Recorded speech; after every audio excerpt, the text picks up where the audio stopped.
What's up guys, Kellen Morgan here with Inside Out Precision, and today I want to talk to you about the importance of numbering your arrows and replacing components if you have an arrow that's misbehaving. This actually came up today because I was shooting a little bit after work and I noticed every round on one of the targets I would always have a low left arrow, like just outside the X-ring, sometimes just breaking the 5 line on low left on every single round. And for a while there, I just thought, God, you're just doing something stupid. You're making dumb shots. Maybe you're coming out of your peep a little, or I couldn't figure out what was going on.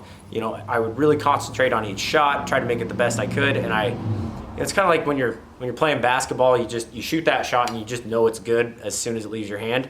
There's kind of that same feeling with archery sometimes where everything is working and going just how it should. And as soon as that arrow goes, you're just expecting it to hit the middle, and then you see it, veer off low left like that, and you get kind of confused.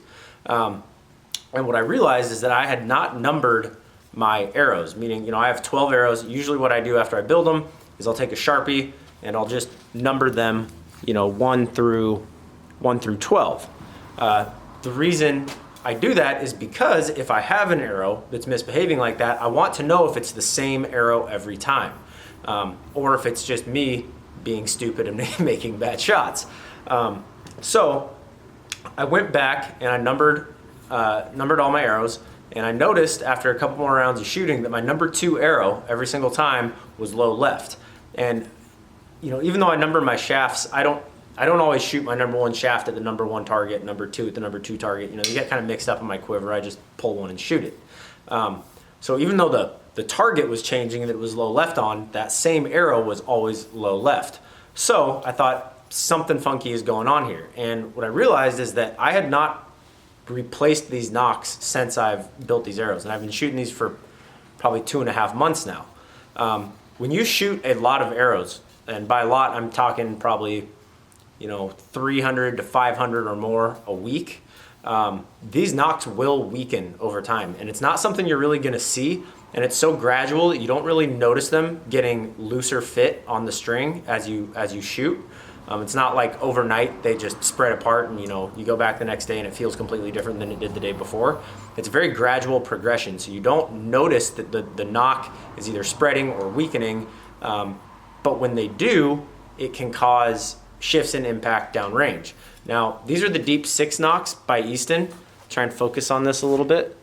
It's a small nock, but it's really stout for how small it is. So I wasn't really too concerned with that. I'm only pulling 60 pounds. I didn't think it would really be an issue, but when I went back and I replaced the nock on that number 2 arrow, because that's usually the first thing I start with, is just replacing the nock and see if that fixes it. I noticed that when I hooked it back up on my string, it was a much tighter fit than all of my other arrows. So that it kind of, the light bulb went off like, oh my gosh, you haven't replaced your nocks in months. So I went back and I replaced them all, and noticeably better shooting after that. Or just more consistent point of impact, I would say. So, there's a lot of different nocks out there. Like I said, this is the Deep 6. On some really small nocks, like this is an Easton pin nock. Sorry, try and focus on that. Well, it doesn't want to focus on it. But these teeny tiny little nocks, they fit on this pin. There's not much material there. And it's really, really hard, to get these to stay consistent after thousands of arrows. So if you're especially a target shooter and you're shooting a pin nock like this, or a G nock, this is an Easton G nock. It's a very small nock. Again, there's not a lot of material there. Even if I'm not hitting them with other arrows, something as simple as just dropping my quiver, or maybe I kind of fumble my arrow walking back and it lands nock first, it'll bend one of the little ears of this nock. And just that 1/2 degree shift, you're not going to see it, you're not going to feel it, but it will change where your arrow hits.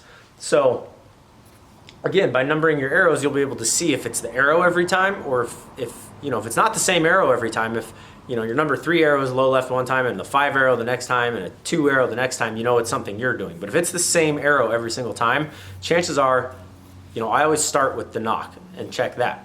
If If you replace the nock and it doesn't bring it in, then I start looking at the point of the arrow.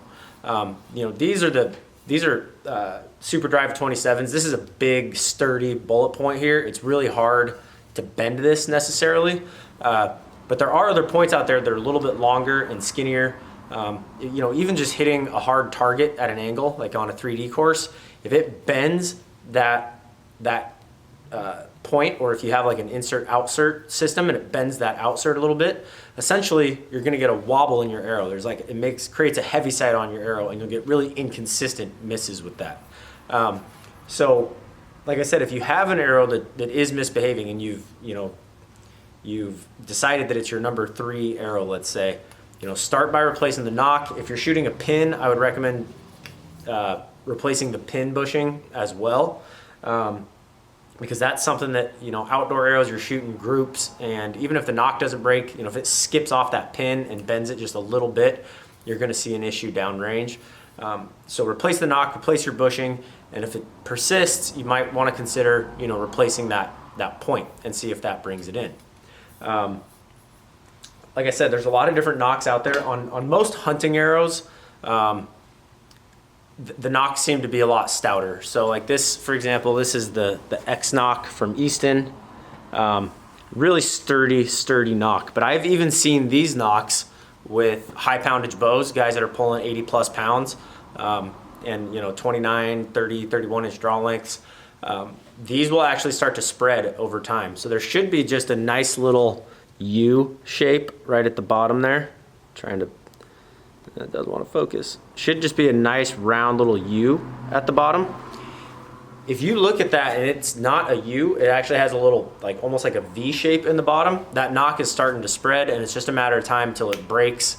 And usually that ends up in either a dry fire of the bow or like a semi-dry fire where, you know, halfway through the nock breaks and you'll hear a little piece of the nock go flying. Sometimes the arrow will break because it, you know, it falls off the string and then the string hits it and will break it. I've never seen anybody get injured from it, but it's kind of scary. You know, if your bow derails, then you're looking at new strings and all that stuff. So it's much easier to just replace your nocks every few months. Now, for an average shooter shooting 30 to 60 arrows a week at, you know, 65 pounds, as long as you're replacing the nocks that are getting hit and are visibly damaged, you know, your other nocks are probably going to last a pretty long time. But even at that, you know, every few months, like 3-4 months, I'd probably look at replacing them. To be on the safe side, you know, maybe do it once a month. They're cheap. They're like 50 cents a piece. It's a whole lot cheaper than buying new strings and new cams and new limbs for your bow if one breaks and it dry fires. So, you know, when I was shooting today, that kind of came up, and I thought, you know, I haven't done a video addressing that kind of arrow care and maintenance, but it makes a really big difference. Like I said, I was just pounding my head on the pavement out there, like, what am I doing? And then I realized, oh, it's just, you know, I haven't replaced my nocks in a long time, and I did that, and all my arrows tightened up. So anyway, I just thought that'd be a good little tip for you guys. If you have any questions or comments on that, please feel free to comment below or hit us up on Instagram at inside_out_precision. Thank you so much for all the subscriptions lately. Really helps us out a lot. We appreciate you guys. Have a lot of positive feedback, and you know, we're just happy that everybody's actually getting something out of this, because we do put, you know, quite a bit of time and effort between shooting and editing and all that. So as usual, guys, keep it in the middle. Remember, precision is a decision, and I'll see you on the range.